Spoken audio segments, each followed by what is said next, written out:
सहना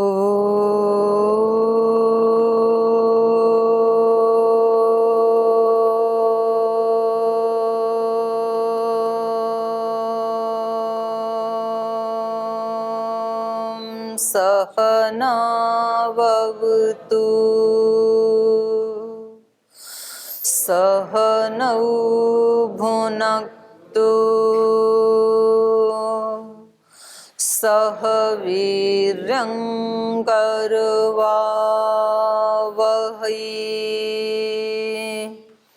तेजस्विनावधीतमस्तु मा विद्विषावहै। ॐ व्रतानां व्रतपते व्रतं चरिष्यामि तच्छकेयं तन्मे राध्यताम् इदमहमनृतात् सत्यमुपैमि। ॐ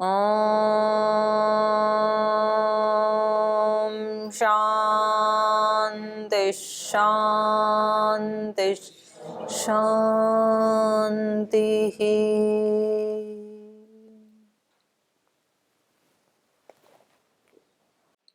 तो पिछले पाठ में हमने पढ़ा था राजा सगर जो अश्वमेध यज्ञ कर रहे हैं और इंद्र आसुरी रूप रख करके राक्षस का रूप धारण करके उनके यज्ञ के अश्व को चुरा ले गए। तो सभी जो पुरोहित गण हैं, उपाध्याय गण हैं, वो उनको कह रहे हैं कि आप यज्ञ के घोड़े को वापस लाओ और जिसने चुराया है उसको मृत्यु दंड दो, नहीं तो हम सब का अशुभ हो जाएगा, अपशकुन हो जाएगा, अशिव हो जाएगा। तो वास्तव में व्यक्ति का अशुभ कब होता है? जब उसका यज्ञ खंडित होता है, किसी भी कारण से हो, चाहे घोड़े के चुराने से हो, गलत आहुति से हो, गलत मंत्र बोलने से हो, किसी भी कारण से हो। अशुभ उससे नहीं होता है कि बाईं आंख फड़क जाए, दाहिनी फड़क जाए। अशुभ उससे भी नहीं होता है कि बिल्ली रास्ता काट दे, उल्लू बोल जाए। अशुभ तब होता है जब हमारा जीवन रूपी यज्ञ खंडित हो किसी भी कारण से, वो अशुभ है हमारे लिए। अशुभ ये नहीं होता कि जलते जलते दीपक बुझ जाए। अशुभ तब होता है जब हमारे ज्ञान का दीपक बुझ जाता है, हमें पता ही नहीं चलता है कि क्या करना चाहिए, क्या नहीं करना चाहिए, क्या सोचना चाहिए, क्या बोलना चाहिए। तो जब हमारा अंदर का ज्ञान रूपी दीपक बुझता है वो अशुभ होता है। बाहर वाला तो उसका प्रतीक है, बाहर वाला दीपक तो वो तो बुझ गया तो दोबारा जल जाएगा, और इसीलिए उसको तुरंत दोबारा जलाया जाता है। दिया बुझ जाता है ना तो उसको अशुभ माना जाता है। तो या तो उसको रोकते हैं हाथ लगा के कि ये बुझे ना, या उसमें तेल आदि खत्म हो गया तो दोबारा डालते हैं। तो ऐसे ही हमारे जीवन का जो दीपक है, अगर कभी हमारे से कोई त्रुटि हो गई तो तुरंत फिर उसको ज्ञान की ज्योति को दोबारा जलाया जाता है, और ये सब हमें गुरुजन बताते हैं। तो यहाँ पर जो यज्ञ के उपाध्याय हैं, जो ऋत्विक गण हैं, वो गुरुजन का पार्ट अदा कर रहे हैं। तो वो बता रहे हैं राजा से कि आप उस घोड़े को ढूंढ करके लाइए। ये प्रसंग चल रहा था। तो राजा कह रहे हैं अपने पुत्रों को बुला करके कि भाई तुम जाओ घोड़ा ढूंढने के लिए, क्योंकि मुझे ये लगता है कि कोई असुर तो ये काम कर नहीं सकता है, क्योंकि आसुरी शक्तियां वहां नहीं आ सकती हैं जहां यज्ञ हो रहा हो। मंत्रपूतैः महाभागया स्थित ही महाक्रतु, जहां महाक्रतु हो रहा हो। महाक्रतु मतलब महान कर्म, विशुद्ध कर्म, सात्विक कर्म, यज्ञ कर्म। जहां यज्ञ कर्म होगा वहां आसुरी शक्तियां नहीं आ सकती हैं, उसके पास नहीं आ सकती। दूर से तो बाधा डाल सकती हैं, जैसे विश्वामित्र जी के यहाँ डालती थी, लेकिन वो उसके नजदीक नहीं आ सकती हैं। जिस व्यक्ति का जीवन यज्ञ बराबर सुव्यवस्थित चलता है। तो आसुरी शक्तियां अटैक तो करती हैं, बहुत ज्यादा करती हैं, सामान्य व्यक्ति की अपेक्षा यज्ञ करने वाले के ऊपर ज्यादा अटैक करती हैं आसुरी शक्तियां, पर उसके पास नहीं आ सकती हैं। दूर दूर से बाधा डालेंगी पर उसके यज्ञ को खंडित नहीं कर सकती हैं। वो खंडित तब होगा जब वो व्यक्ति खुद कहीं ना कहीं थोड़ा प्रमाद में होगा, आलस्य में होगा, तो फिर वो उसी समय उसको, मतलब एक पल की चूक भी कहीं होगी तो उसी समय फिर वो नष्ट कर देंगी।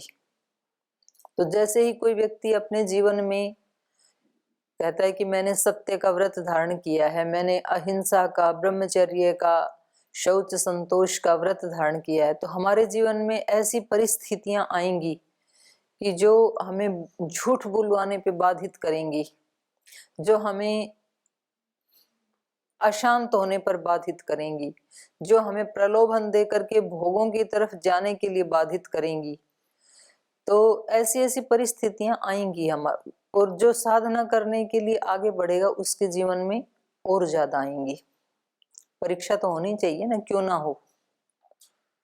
ऐसा व्यक्ति अपेक्षा क्यों करे, और कम से कम साधक को तो ये अपेक्षा नहीं ही करनी चाहिए। जो व्यक्ति अपने मन में ये अपेक्षाएं करके कि मेरे जीवन में कोई बाधा ना आए और तब मैं योग मार्ग पे चलूं, भगवान के मार्ग पर चलूं, अध्यात्म के मार्ग पर चलूं, तो वो ईमानदार साधक नहीं है, ये बेईमानी है।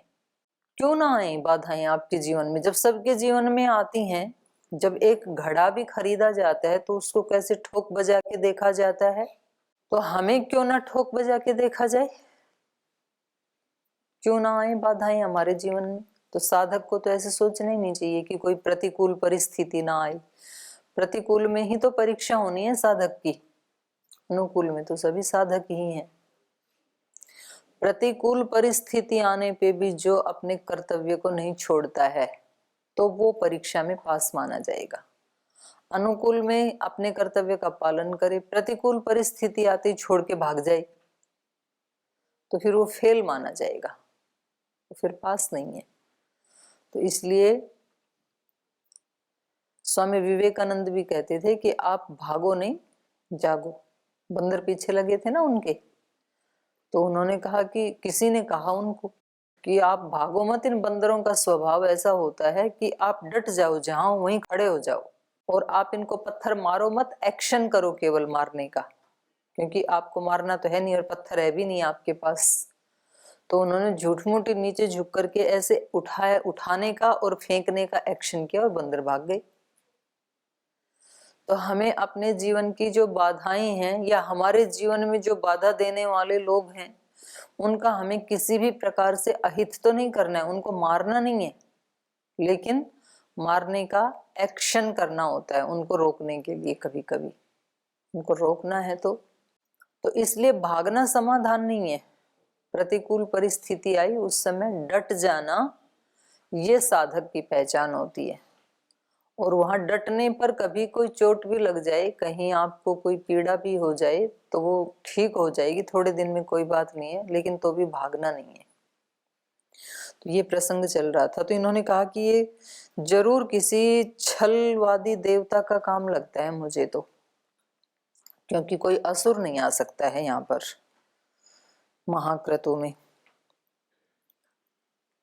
तो गतिम पुत्र न पश्यामि, ये मैं राक्षसों की, रक्षसाम गतिम न पश्यामि, ये राक्षसों का कार्य, गति का मतलब है ज्ञान, गमन, प्राप्ति। ये राक्षसों का ज्ञान, राक्षसों का काम ये मुझे नहीं दिखाई दे रहा है, इस तरह से हमारे अश्व को चुराना। जरूर ये किसी देवता ने ही वेश बदल करके ये ऐसा किया है। जब कोई व्यक्ति बहुत आगे बढ़ता है ना, तो प्राय 99% उसके जीवन में जो अशुभ आता है, जो प्रतिकूल परिस्थितियां आती हैं, उन प्रतिकूल परिस्थितियों को खड़ा करने वाला कोई ना कोई उनके आसपास का व्यक्ति होता है, घोर शत्रु नहीं होता है। रावण को मरवाने के लिए उनके भाई विभीषण अगर नहीं खड़े होते तो नहीं मरता था रावण। तो कोई ना कोई, किसी भी व्यक्ति को देख लो आप, क्योंकि सारे रहस्य, सारे राज किसी नजदीक वाले व्यक्ति को पता होता है कि इस व्यक्ति की क्या वीकनेस है, इस व्यक्ति की क्या क्या शक्तियां हैं, तो वो फिर किसी के साथ मिल करके, महारानी लक्ष्मीबाई कभी भी मरने वाली नहीं थी, उसके देवर ने मरवाया, किले के दरवाजे खोल दिए अंग्रेजों के लिए, नालायक ने, क्योंकि उसको पता था कि अगर ये जाए तो मैं इनके साथ संधि करके मैं यहाँ का राजा बन जाऊंगा। उन्होंने प्रलोभन दे दिया था अंग्रेजों ने उसको कि हम आपको राजा घोषित कर देंगे, और सारी उसको झांसी को तबाह करने के बाद बोले अब मेरा राज तिलक तो करो। बोल तेरा राज तिलक करें, तू अपने परिवार का तो हो नहीं पाया, हमारा होगा, तू भाग यहां से। ऐसा बुरा हाल होता है ऐसे व्यक्ति का। फिर तो चलो श्री राम थे जो कर दिए विभीषण का, नहीं तो उनको ऐसा होता है फिर ना इधर के रहते हैं ना उधर के रहते हैं। पर ये जरूर है, जयललिता को किसने मारा? उसके साथ रहने वाली जो बिल्कुल उसकी बिल्कुल हितैषी का जो स्वांग भरती थी, उसने स्लो पॉइजन दे दे करके 2 साल तक खिलाती रही, बताओ। तो ये कौन करते हैं हमारे जीवन का सबसे बड़ा नुकसान? जो हमारे बहुत नजदीक होते हैं। तो ये क्योंकि ये देव यज्ञ चल रहा है, तो इसमें बड़ी हानि, कोई ऐसा देव जिसको अपने कहीं ना कहीं खतरा दिखाई दे रहा है, इंद्र को अपने राजगद्दी का खतरा दिखाई पड़ रहा है कि अगर इसका यज्ञ सक्सेस हो गया ये इंद्र बन जाएगा, तो इसको तो रोकना पड़ेगा। तो ऐसा व्यक्ति ही करता है जिसके निजी स्वार्थ में कहीं ना कहीं कोई बाधा आती है, वो फिर उस व्यक्ति को, नजदीक वाले को कहीं ना कहीं फंसाता है फिर। तो चलिए, ये प्रसंग चल रहा है, तो इसलिए इससे शिक्षा क्या मिल रही है? व्यक्ति को कहीं भी एक भी छिद्र नहीं छोड़ना चाहिए, चाहे दूर वाले हों नजदीक वाले हों, क्योंकि संसार में पता नहीं चलता है। तो हम अपनी तरफ से कभी भी कोई त्रुटि ना करें। हमारा ये होना चाहिए कि हमारे पास कोई भी व्यक्ति आए, कोई भी व्यक्ति जाए, तो हमारा ऐसा कोई वीकनेस नहीं होनी चाहिए कि भाई ये वीकनेस हमारे सामने आ गई तो फिर तो हमारा अस्तित्व ही खतरे में हो जाएगा। तो इतना व्यक्ति को सावधान रहना चाहिए। तो इस प्रसंग में आपका कोई प्रश्न है तो आप पूछ सकते हैं, फिर आगे चलेंगे। ये जो देवता होते हैं ये तो भोगी नहीं होते हैं। फिर अभी तो इंद्र जी के अंतर में तो वो ईर्ष्या आ गई, फिर ईर्ष्या कैसे इसको उसको कर्मफल नहीं मिलेगा फिर इनको? कर्म योनि तो नहीं है, भोग योनि है। तो भोग योनि में फिर ईर्ष्या द्वेष ये सब हो जाता है। ईर्ष्या द्वेष तो इसलिए है क्योंकि वो दोष नष्ट नहीं होते ना, इसमें दोष नष्ट तो योगी के ही होते हैं, तो ना तो पशु पक्षियों के होते हैं। जैसे पशु भी तो ईर्ष्या करते हैं ना, बड़े वाला छोटे को मारता है, पर उसका कर्माशय नहीं बनेगा। देवता तो तभी कहलाते हैं किसी व्यक्ति के अंतर आत्मा बहुत साफ होता है, बहुत अच्छे लोग होते हैं, फिर उनको तो देवता कहते हैं। इनके तो अंदर तो फिर ईर्ष्या अंतःकरण लेकिन दोष मुक्त नहीं होता है, मतलब बीज नाश नहीं होता है, बीज तो रहता है। देवता व्यक्ति बनता है बहुत पुरुषार्थ करके, किसी एक फील्ड में वो बहुत बड़ी उपलब्धि प्राप्त करता है, और दूसरों की सेवा भी करते हैं, ऐसा नहीं है। उनमें कुछ गुण बहुत अच्छे होते हैं, देने का भाव होता है, पर कहीं ना कहीं उनके अंदर जो अज्ञान का जो संस्कार है वो अभी नष्ट नहीं हुआ है। तो अज्ञान पता नहीं कब, जब तक बीज है तो पता नहीं कब अंकुर फूट के वृक्ष बन जाए। तो इसलिए बोलते हैं कि ये जो मनुष्य का शरीर है ये तो देवताओं को भी दुर्लभ है, क्योंकि देवता भी मुक्ति का उपाय नहीं कर सकते हैं, भोग योनि है, मनुष्य कर सकता है केवल। यानी ये जो दोष हैं हमारे अज्ञान अविद्या आदि, इसका केवल और केवल मनुष्य योनि में ही नाश हो सकता है, और केवल योगी ही कर सकता है। मतलब जो योग साधना का प्रतिदिन प्रतिपल अभ्यास करता है वो व्यक्ति फिर करते करते धीरे धीरे और लंबे काल तक, धीरे धीरे कोई वहां नैरंतर्य कहा ना, से तो दीर्घ काल नैरंतर्य, तब उसका नाश होता है। देवों में दिव्यत्व होता है तभी तो देवता बने, लेकिन कहीं ना कहीं अज्ञान का और अविद्या का जो बीज है वो समूल नाश नहीं हुआ अभी उसमें, तो इसलिए आते हैं। और एक अभी अभी अभी आपने कहा था कि जो साधक होते हैं उनमें तो बाधा आती है लेकिन दूर-दूर से हट जाते हैं। तो ये समझ में नहीं आया। मतलब वो उसके यज्ञ को ना, उस व्यक्ति की साधना को रोक नहीं सकते हैं, बाधा तो डालते हैं पर पूर्ण रूप से उसको नष्ट नहीं कर सकते हैं। जैसे ये सुबाहु मारीच कितने बड़े बड़े असुर हैं और इन्होंने विश्वामित्र को तंग तो कर दिया बहुत, लेकिन उसके यज्ञ को खंडित नहीं कर पाई वो। जितने भी बाधा है हम विचलित नहीं होंगे, इसका अर्थ ये है। हाँ, और वो तो खुद भी उनको मार सकते थे। साधक में इतनी शक्ति होती ही है, उसके उसमें नैतिक बल होता है, चरित्र का बल होता है, साधना का बल होता है, ज्ञान का बल होता है, योग का बल होता है, उसके पास बहुत बल होते हैं, पर वो स्वयं उसको अपने हाथ में भी नहीं लेता है। वो कहता है मैंने भगवान पे छोड़ दिया है, ये जो भी कर रहे हैं तो या तो प्रशासन इनको दंड दे या तो भगवान का शासन इनको दंड दे, मैं अपने हाथ में नहीं लेता हूँ कानून को। तो वो खुद उलझता नहीं है। साधक व्यक्ति की ये पहचान है, वो ज्यादा इंटेंगल नहीं होता है क्योंकि उससे अपनी शक्तियां बिखरती हैं, वो बचाता है जहां तक हो सके। इसीलिए तो 2 बार अभ्यास करवाया जाता है साधक को। योस्मान द्वेष्टियम वयम द्विष्मस्तंभो जम्भे दत्मः।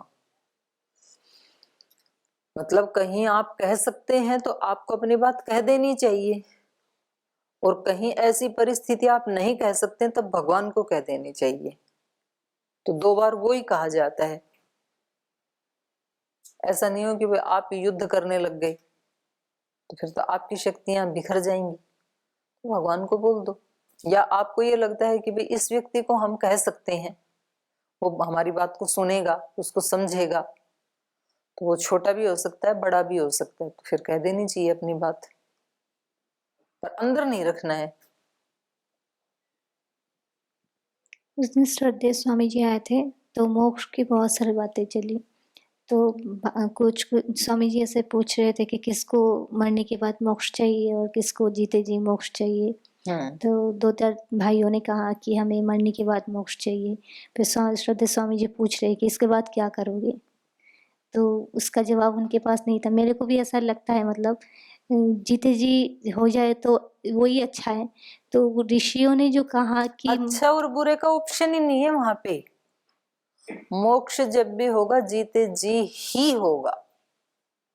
जीते जी हो गया तो फिर मरने के बाद दोबारा आप नहीं आएंगे, फिर मरने के बाद भी होगा, लेकिन पहले जो शुरुआत होगी वो जीते जी ही होगी। मोक्ष जब भी मिलेगा आपको, इस जन्म में मिले, 1000 जन्म के बाद मिले, पर मिलेगा जीते जी, और मनुष्य योनि में ही मिलेगा। ना अन्य योनि में संभव है, ना मरने के बाद संभव है। तो ये सृष्टि तो इतना सुंदर है, इसको हम और भी सुंदर बना सकते। तो ऋषियों ने ऐसा क्यों कहा कि फिर मत आना फिर यहाँ पे? तो आते रहो, ऋषियों ने अपना विचार बताया, कौन सा मतलब आपके ऊपर कोई पाबंदी लगाई है। अच्छा है, ये भी भगवान की सृष्टि है, और जिन आत्माओं को सेवा करनी है और प्रतिकूलताएं उनको कुछ बाधित करती नहीं है, उनको दुख नहीं लगता है, तो वो आते नहीं, उनको किसने मना किया। और किसी को ऐसे लगता है कि नहीं मुझे थोड़ा सा भी दुख नहीं चाहिए, क्योंकि सेवा करने आते हैं उनको भी बड़े दुख दिए जाते हैं, यहाँ सामान्य व्यक्ति से भी ज्यादा दुख दिए जाते हैं उनको, तो वो उसको दुख जैसा मानते नहीं है। क्योंकि दुख जितने भी दिए जा सकते हैं वो शरीर और इंद्रियों को दिए जा सकते हैं, आत्मा को तो कोई छू सकता नहीं है। तो वो कहते हैं कि ये तो मेरे मेरे को नहीं दे रहे, शरीर को दे रहे हैं। वो शरीर भाव से ऐसे मुक्त हो गए, अलग हो गए, तो उनको ऐसा नहीं लगता है, तो ठीक है वो करते हैं। जो ऋषि होते थे वो तो बहुत साधना करते थे, तो उनको भी संसार में इतना दुख क्यों दिखाई देते फिर? या वो उन्हीं को ही दिखाई देता है, दूसरे को तो आनंद दिखाई देता है संसार में, ऋषियों को ही दिखाई देता है। विशेष दर्शिन है, आत्म भाव भावना निवृत्ति, सामान्य दर्शी को नहीं होगा। सामान्य हमें तो सुख दिखाई देता है संसार में, हमें तो जिस दिन अच्छा खाना मिलता है सुख दिखाई देता है, जिस दिन अच्छे कपड़े मिलते हैं सुख दिखाई देता है, जिस दिन ज्यादा देर सोने को मिलता है सुख दिखाई देता है। हमें तो सुख दिखाई देता है, हमें कहाँ दुख दिखाई देता है। दुख तो दिखाई ही योगियों को ही देता है, ऋषियों को ही देता है जो साधना करते हैं, क्योंकि साधना करते करते उनका अपना जो असली स्वरूप है तो उसकी झलक मिल जाती है उनको। वो कहते हैं कि अब इसको पूरा का पूरा जानूं, पूरा का पूरा देखूं, वैसा ही हो जाऊं। मैं तो कहीं और ही, छिलके से ही चींटी लिपटी हुई थी, उसको पता नहीं छिलके के अंदर तो कितना रस है, कितना मिठास है। तो शरीर तो छिलके जैसा ही है ना, तो अमृत तो अंदर बताया सब ऋषियों ने, तो वहां तक तो हम कभी गए नहीं, तो हमें उसकी कोई अनुभूति भी नहीं है, इसलिए हमारा अध्यात्म में आकर्षण भी नहीं होता है। पर कोई थोड़ा भी अंदर गया, उसको थोड़ा भी हवा का झोंका लग गया एक, वो बाहर आएगा नहीं फिर। तो उसका तो मतलब पद प्रतिष्ठा तो क्या, सारा संसार चला जाए तो भी वो कहेगा कि ये तो भगवान ने मेरी बाधा हटा दी, अच्छा हुआ मेरे लिए तो। और जो अपने शरीर के तल पे रहता है तो उसकी थोड़ी भी चीज हिलती है इधर उधर तो उसको कष्ट होता है, ये मेरे से कैसे छीनी। और एक व्यक्ति जिसको अंदर वाला दिख गया, वो छीनना तो क्या, वो तो त्याग करता है अपनी तरफ से, और त्याग करके सुखी होता है। तो एक तो हम हैं जो धन दौलत के लिए, पद प्रतिष्ठा के लिए, ऐश्वर्य के लिए कितनी मेहनत करते हैं, हमारा प्रमोशन हो जाए, ऊंचा पद मिलाए। और एक महात्मा बुद्ध हैं, उनके पास धन भी है, ऐश्वर्य भी है, पद भी है, प्रतिष्ठा भी है, उनको त्यागने में सुख दिखाई दे रहा है, वो छोड़ के जा रहे हैं। तो उसी को तो दिखाई देगा, ऋषियों को ही तो दुख दिखाई देगा, सामान्य व्यक्ति को तो दुख नहीं दिखाई देगा।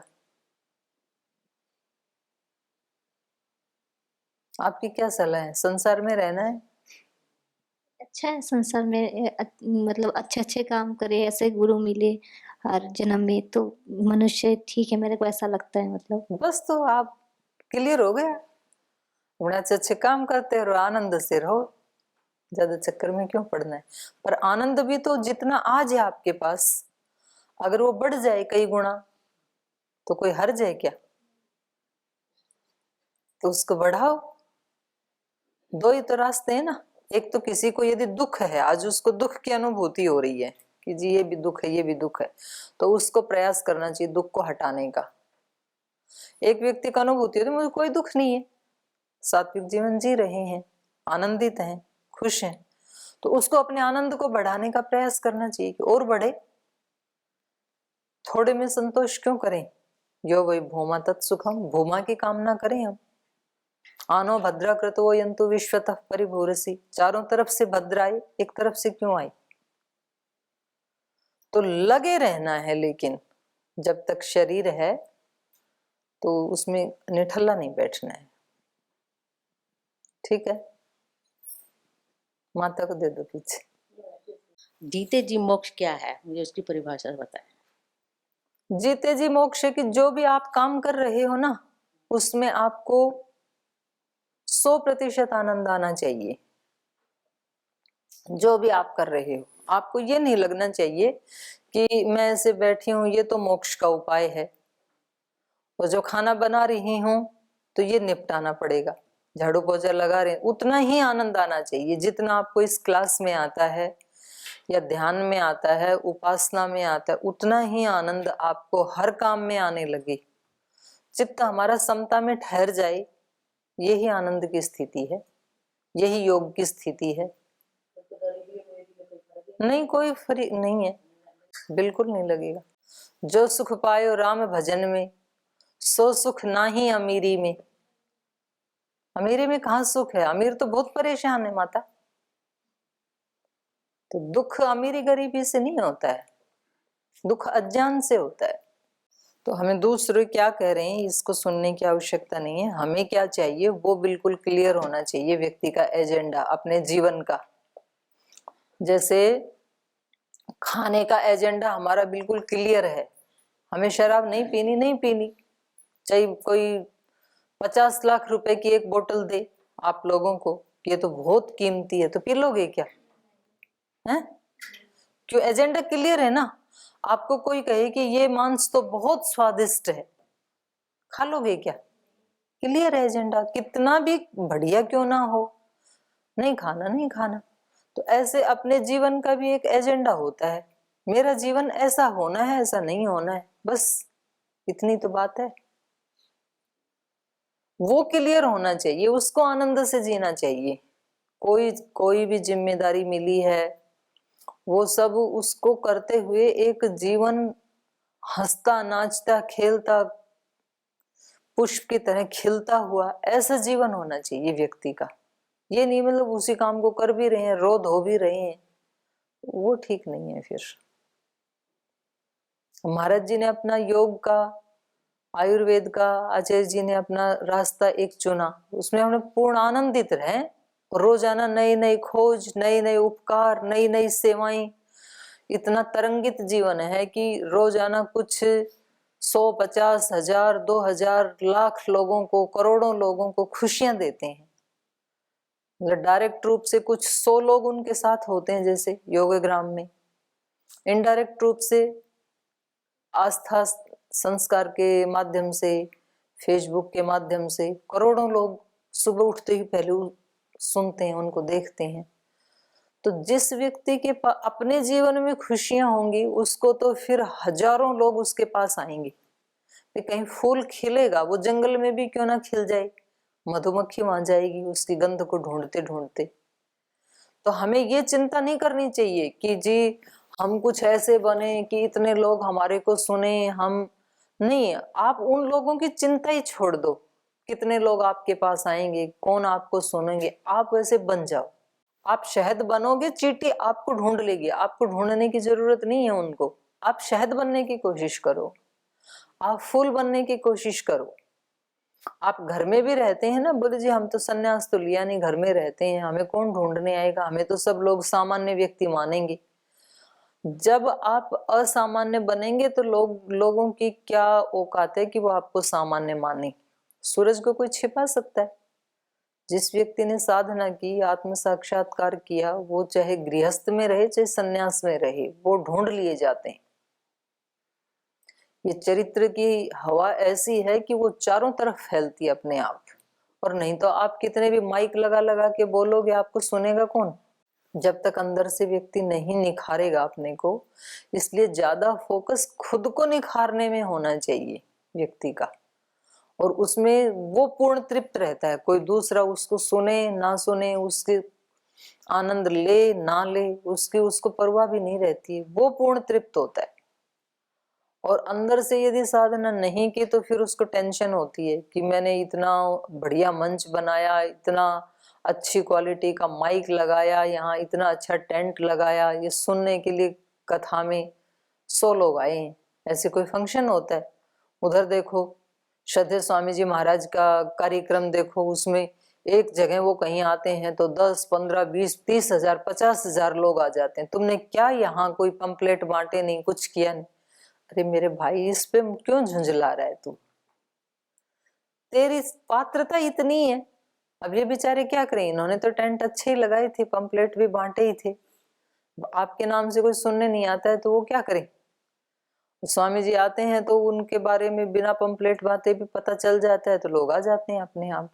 तो हमें अपना व्यक्तित्व जिसका जितना ऊंचा होगा, और ये बहुत बड़ी बात है, संसार और भगवान जितनी हमारी औकात होती है हमेशा उससे ज्यादा देता है, उतना ही नहीं मिलता है हमें, ज्यादा ही मिलता है। बड़ी कृपा है संसार की। संसार के लोग तो सिर माथे पे उठाते हैं, कोई करे तो। सोनी सोनी ये मंजिल की राहें, चूमना तेरे कदमों को चाहे। मोक्ष की जो राहें हैं वो तो सोनी पड़ी हैं, कोई जाता ही नहीं वहां। और यह धक्कम धक्का हो रही है संसार की राहों में।